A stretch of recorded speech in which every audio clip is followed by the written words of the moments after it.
Hello guys, and welcome to a new WARNO video today by me, Vulcan. In this one I have for you an overview of the 11th Armored Cavalry Regiment, a new division available in the Lviv update. Please remember that this is early access, so what you see may be subject to change. I'm going to go through all of the units and show you what I've chosen and why. So, first of all, in the logistics tab, we have the Iltis, a nice cheap Jeep that can run around capping for you. You can use it to contest because it is very cheap, but just bear in mind that if it does get shot at, it's probably dead. Then we have the CH-47 supply. It does bring in 3,000 supply, you get 2 of them. Really good for making sort of a forward supply base, which you can then bring supply back and forth from with the Unimogs, which is why I have those. Sometimes I just put these like behind tree lines though and drive my tanks back to them. Same with the UH-60A supplies. These are more likely the helicopter that I would use to do that tactic of like landing behind a close tree line and then having the tanks drive back to them, whereas the CH-47 is something I'd have even further back as sort of like a forward FSP. And then, yeah, again, the Unimogs are just great for funneling between both the UH-60As and the CH-47s. So that's how I have the logistics set up. Other choices, you can get more Unimogs. You can bring in the M57 CPC. These sort of cheap 80-point armored vehicles I'm not a fan of, simply because they don't get the same availability as the unarmored variants. I mean, even this Humvee is unarmored. And yeah, that doesn't have the availability, which is why the Iltis is the one I prefer in this case.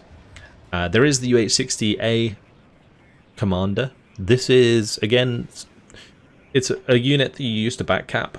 So you just fly it to all of the units in the back line, or all of the sectors in the back line, and capture them. And if somebody comes in and like attacks a sector, then you just fly this away, and then you bring it back once you've dealt with the enemy forces. In this case, not bringing in a field supply point for this deck. You're actually very limited on number of cards in the logistics. Very similar to the 119th tank, you are only limited to 5 cards of infantry in the 11th Armored Cavalry Regiment. And the first one I chose was the Marder 1A3 Milans with the Panzergrenz.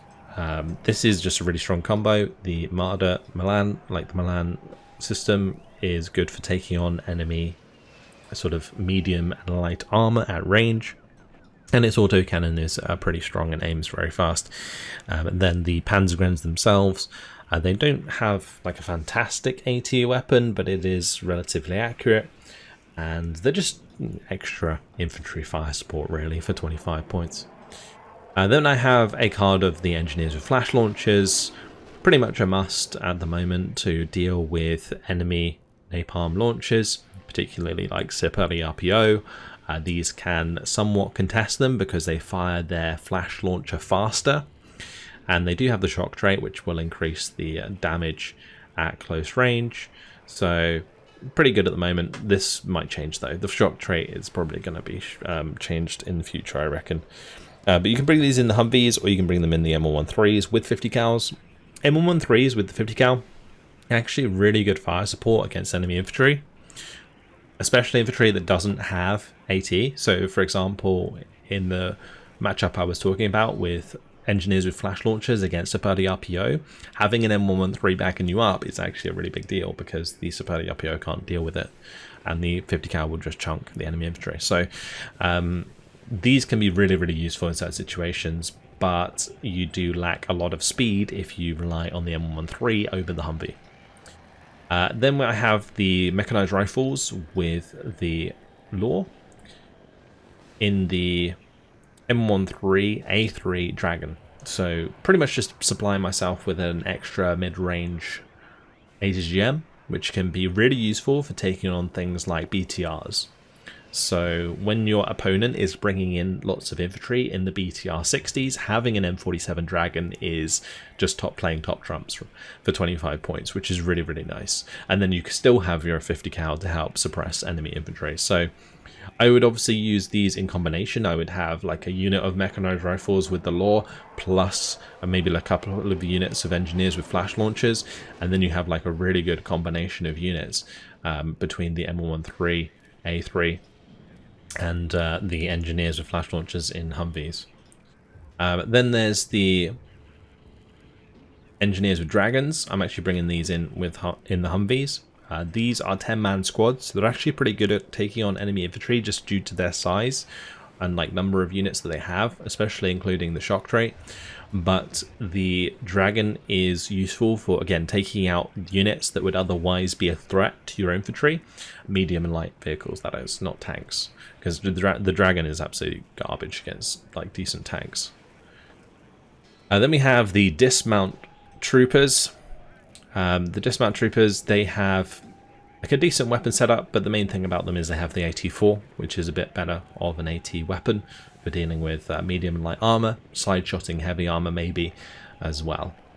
So that's my setup. In terms of other units that you can bring here, you can bring in infantry leaders, of course, so like the Panzergrenführer, the engineer leader, but you wouldn't want to do that in this case because you only have 5 cards of infantry, so I would avoid that. There is a card of Heimatschützen, which are disheartened. You can see that that does dramatically affect the accuracy of their weapons, so they are not that great, but I guess they could be useful in situations where you want to like advance onto contact just to see what is ahead of you, make the enemy fire at you basically. There is a 50 cal that you can bring in on foot, but support weapons again don't really have space.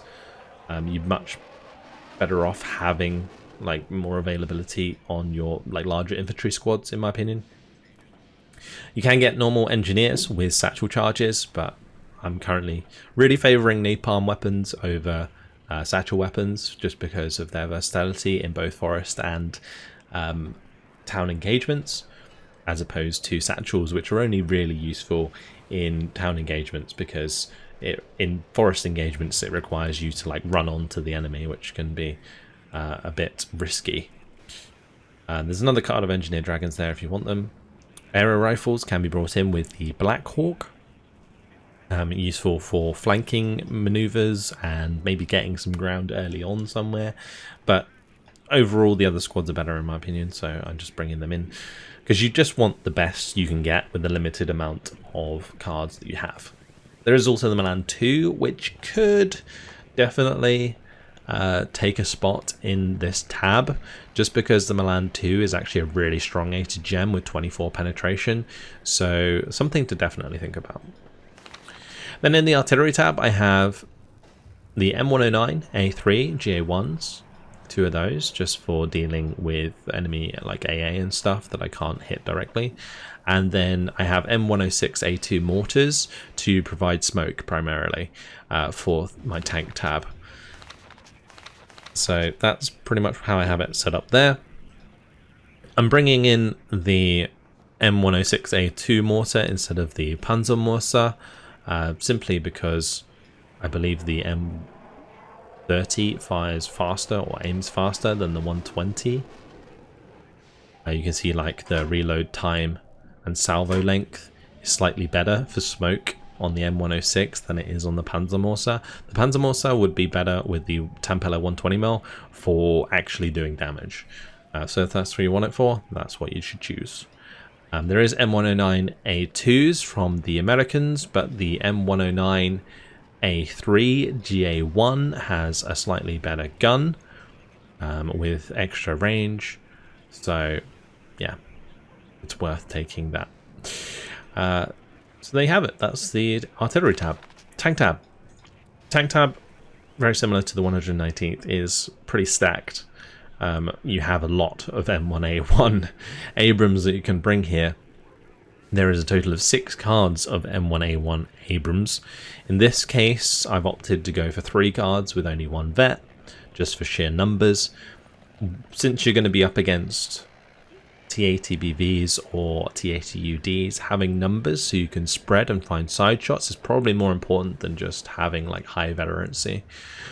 So that's what I'm opting for here with the M1A1 Abrams CPs, going to be my command tanks to help me contest sectors alongside the Iltisführungs. So the Iltisführung is probably going to be backcapping and securing like sort of less contested sectors, and then the M1A1 Abrams will be the one that's just like driving into the open sectors and taking those for me. I also have the card of the M728 CEVs. The extra HE on these, the 3.2 HE, plus the extra machine guns, is really good for killing infantry. So just fantastic fire support when you're engaging units in cities or just like buildings from afar. The Jaguar 2 does have the TOW 2 system. It is pretty good, 25 penetration, 65% accuracy at range. Does make this a beast, but it is easily spotted and easily killed. So less desirable in my opinion than just using conventional tanks with smoke to get close. Then we have the Recon tab. This Recon tab is actually pretty crazy. The amount of stuff you can get here is really nice. But we're going to start with the beast of the Recon tab here, the M1A1 ACAV, which is a Recon M1A1 with good optics. And the good optics is absolutely incredible. If you think like the mediocre optics of the M1A1 normally is not that great, but having that good optics allows you to see basically anything that shoots at you, which is really, really useful.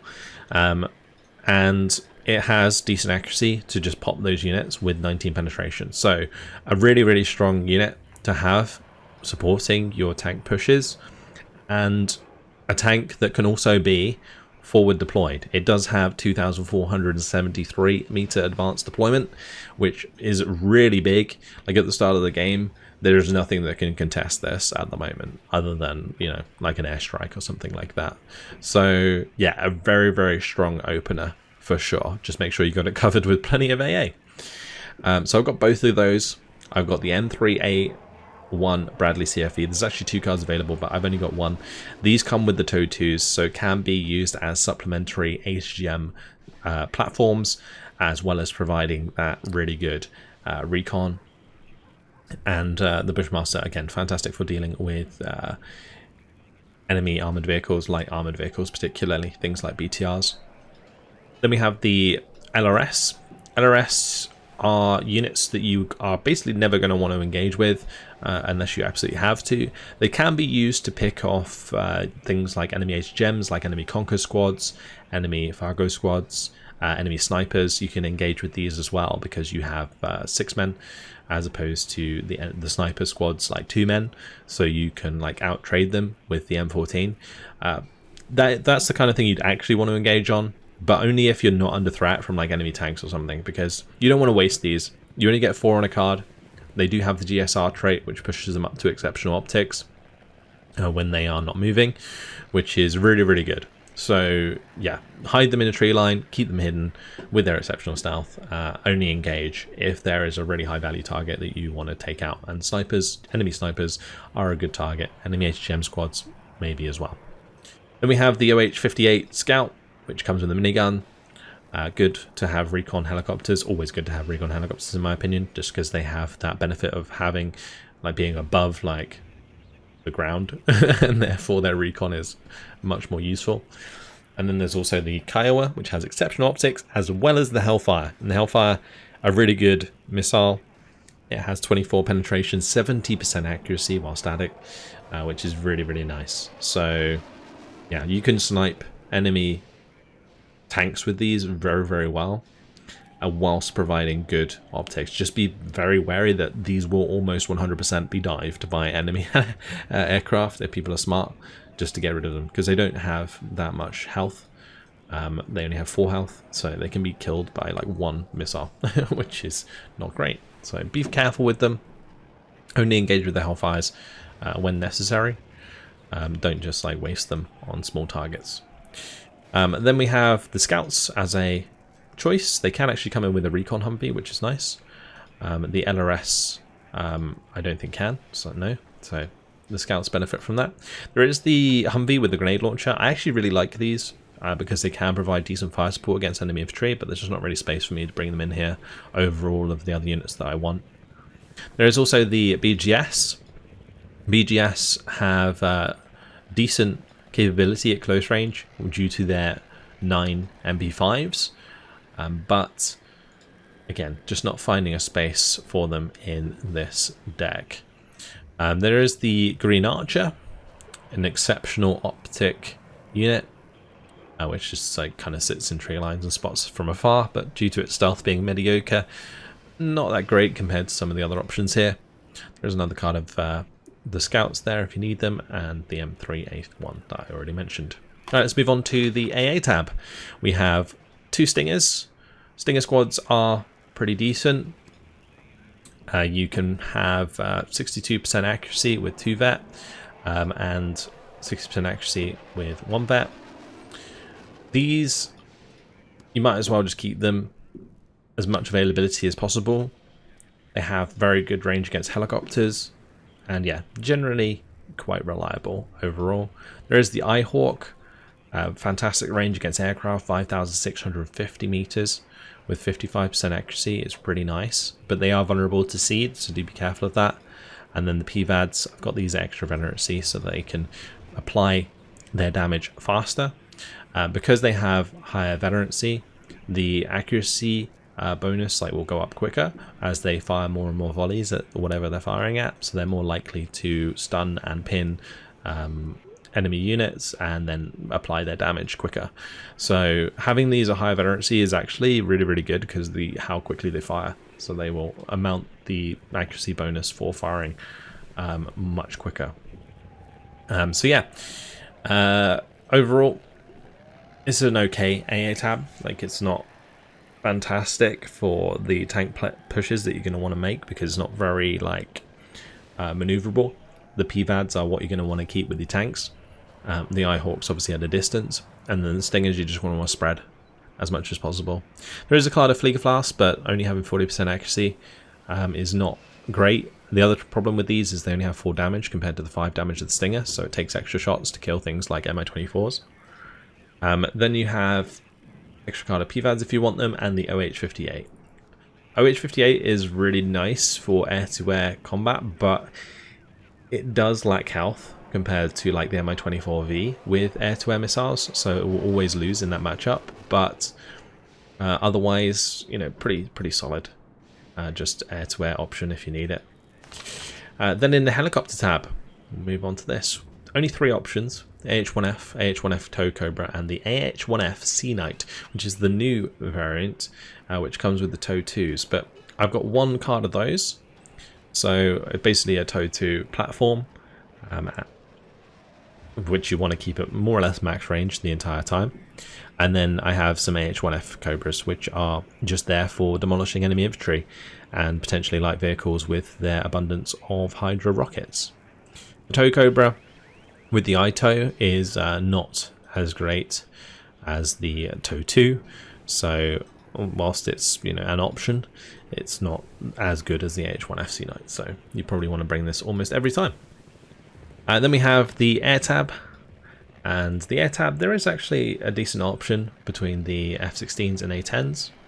I've got a card of the F-16s with seed missiles for dealing with enemy radar AA. We have the Fighting Falcon AA, so the air-to-air variant. 190 points for 2 of them is not too bad. I've got an A-10 Thunderbolt with AT, so the Maverick missiles. 4 of those Maverick missiles, really great when you've managed to pin down or kill enemy AA, and then you just come in and mop everything up with one of these. Just be wary of enemy aircraft. Then there's the F-16 CG LGB with the 2 GBU-12s. This is kind of more of a test at the moment to see how effective that they can be, but yeah, laser guided bombs can be quite effective on other aircraft. In this case, I'm not sure how well they perform on the F-16 just yet. But yeah, if these don't work out, I'd probably pick like an A-10 with rockets or another A-10 Thunderbolt with AT or something like that. Maybe the F-16 with clusters might be a nice choice as well. Really fast attack aircraft. F-16s are nice. But yeah, in general, you've got the F-16 with AT, which has got Mavericks. You've got the F-16 with a cluster, which has the Rockeye 2s. You've got the Seed variant, which I have, the air-to-air variant, and the laser guided bomb variant. For the A10s, you've got the rocket variant, the bomber variant, and the Maverick air to ground missile variant. So yeah, pretty nice choices for sure. F-16s all come with 30% ECM. The Seed variant comes with 40% ECM, so relatively safe aircraft to fly around. Just don't keep them in the sky too long and push your luck. But yeah, there you go. That's the 11th Armored Cavalry Regiment. Overall, I think it's a pretty solid division. Like the 119th, it has a really good core of decent tanks. It lacks obviously in the infantry tab quite substantially, but if you think of like the tanks combined with the Recon with enough helicopter support and AA to make it work, it can be a pretty brutal unit to use, and I think it will perform okay in 1v1. In team games, it's alright. It can be kind of trumped by bigger tanks like T-80BVs and T-80Us, but in cases where you're up against units like the Mordschützen, like the 5th or the 7th, then you will definitely have a good time with this division just because of the sheer amount of M1A1s that you can get on the field. So yeah, it does have its counters in enemy heavy tanks, but when they aren't around or when you've dealt with them in other ways, you can really be brutal with this regiment. So there you go. That is the 11th Armoured, and hopefully you guys have enjoyed this video. Thank you very much for watching, and I will see you in the next one. Goodbye.